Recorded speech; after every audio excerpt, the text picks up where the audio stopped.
baseball players are on the field, and what are their names? What is it? What does it take to make an out?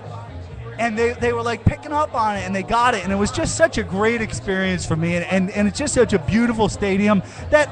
And let's remember, the state spent about $30 million on renovating back in 1999, adding seats, adding the berms, adding all these amenities to the field that are less than 20 years old at this point.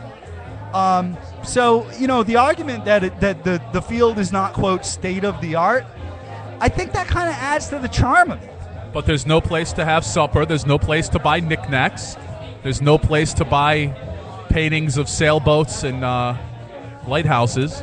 No, but there's That's a the gift concern. shop that charges $28 for a ball cap. and a can of Narragansett, I kid you not. A tall boy of Narragansett right now at McCoy Stadium costs $7. See, that's major league right there. I can go down to the corner liquor store and buy a 6-pack for $5 1/4. I think I could buy steak in Narragansett Company for $7. By the way, speaking of that, and let's have a toast, first of all, to the Fat Squirrel. Yes. We are convening tonight Gracious toast. at the Fat Squirrel in the Jewelry District on Chestnut Street here in downtown La No, Prab. the Knowledge District. The It's Knowledge the Knowledge District. All right. Really, when I'm here, when I'm down here, it's the getting normal cocked district. It's the vomiting on yourself district. The stumbling At about 1 in the around morning. in the stupor district. We are celebrating the second meetup for our friends at Normal. If you have time this evening, it's still early. There will be lots of radio. Most importantly, there will be lots of reggae and rock and roll. We are sampling right now the delights of a Bucket O Red Stripes. Which I believe, and I am a little bit of a beer connoisseur, I think this may be my first time drinking Red Stripe. And it's good and good for you. A wonderful spot. It is Jamaican for beer. Right. During the earlier part of the evening, you've got the halfway tree here, authentic Jamaican cuisine. Then at 10 o'clock is the witching hour. This turns, shapeshifts, if you will, into a reggae dance hall right here in downtown La Prab. So the night is still young. Please come down and celebrate with the folks at Normal.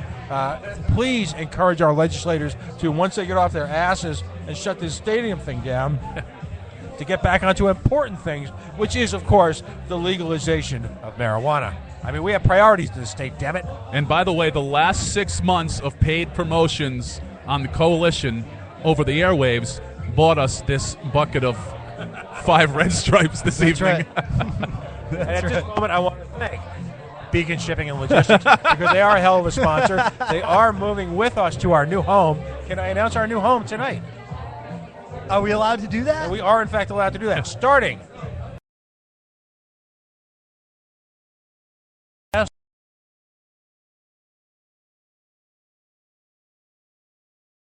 and Yankees baseball. And Imus in the morning. And I'm my in boy. the morning.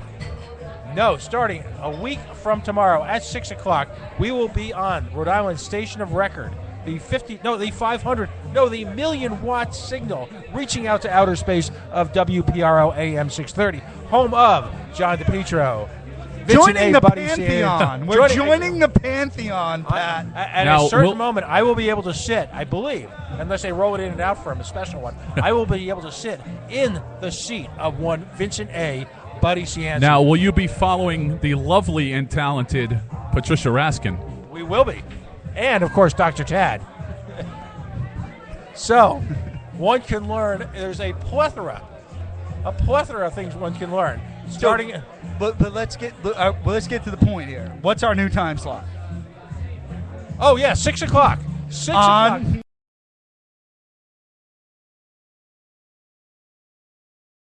First told me it was 6 o'clock. I had automatically assumed you would be on at 6 a.m. after they sell the Sawpaw tablets to shrink your prostate. Well, we were going to go to the all gospel all the time.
Wi-Fi hotspot, and you're going to be able to access this content all over the globe.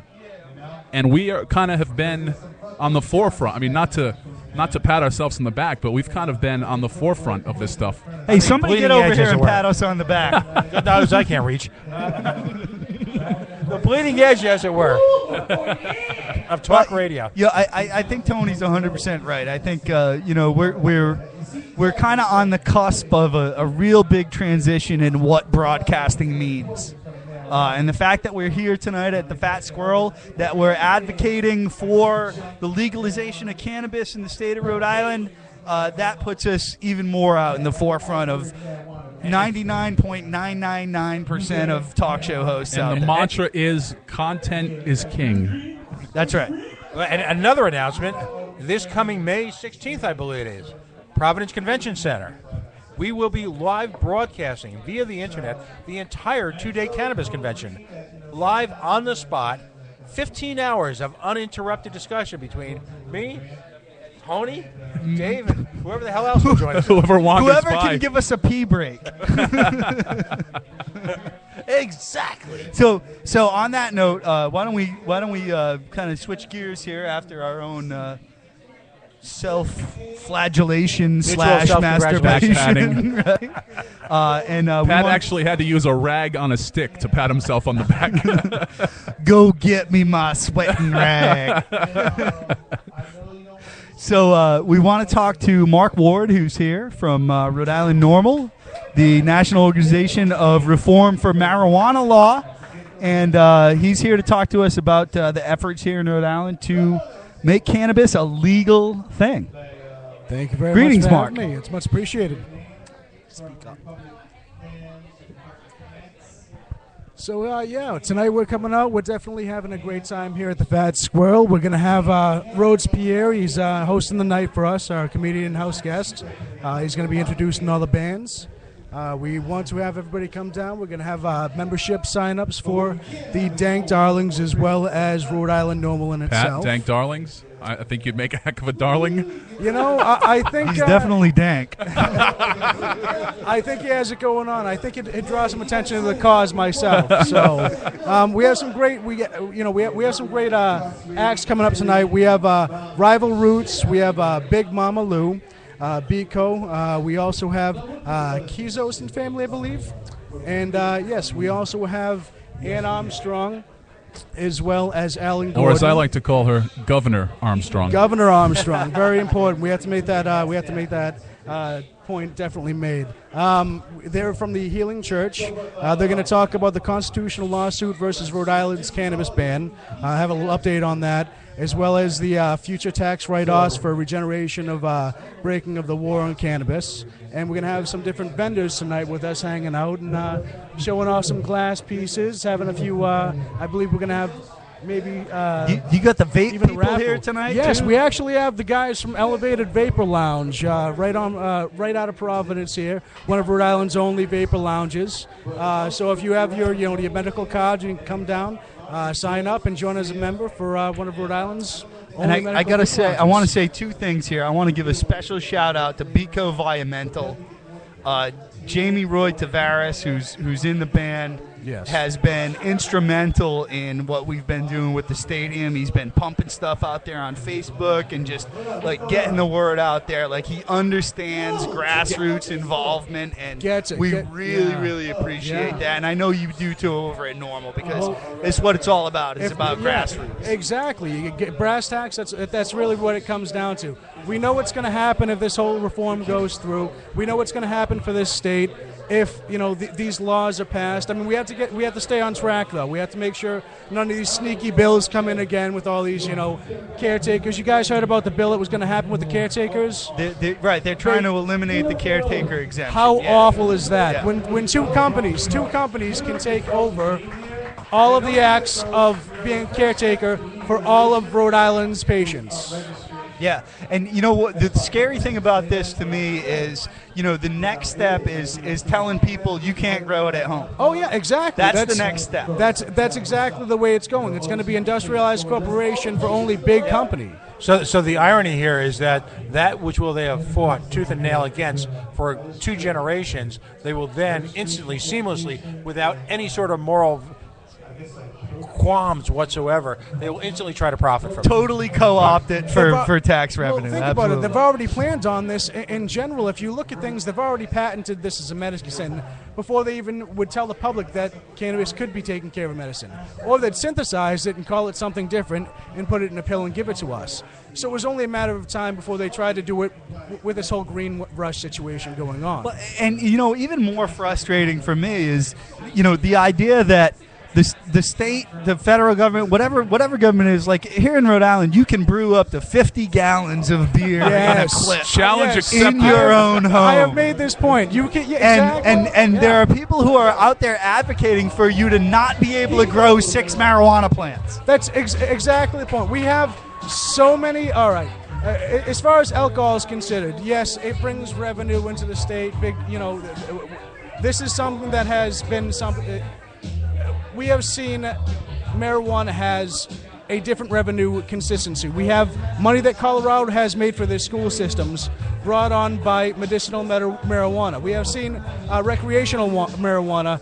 The numbers on that are tremendous on the revenues it can bring in. Rhode Island can only benefit from this one thing that basically we have the patients, we have the need, we have the industrial use, we have the need of work. Why isn't it here yet? Yeah. I'm glad you brought up the industrial use. This is something that, so I used to work for an environmental news website here in Rhode Island, EcoRI News, and, my beat was food and agriculture. And one of the things that the farmers and food growers in this state were always looking for was an adequate cover crop. A sustainable cover crop. An adequate, sustainable cover crop that they could use from year to year in different fields to help their soil rejuvenate. Yes. And hemp fits all of these Right. bills. It fits it to a T, and it also becomes a commodity on the back end of it where you can create plastics and fuels We're only and finding fabrics more and and more. textiles and Hempcrete, yeah, one of the it's most just- durable substances that they're building with right now. Hempcrete, it's also fire retardants. You know what I mean? Right. There is so many different quote. If you want to look at it from the General Assembly point of view, there are so many quote revenue streams in this one plant. I just don't understand how they haven't just completely glommed onto Well, that. the issue is who's making the money. It's such an easy plant to deal with that you could be making that money right from home. You can grow it from home. You can, you can industrialize it right from home. Yeah. So that's the issue.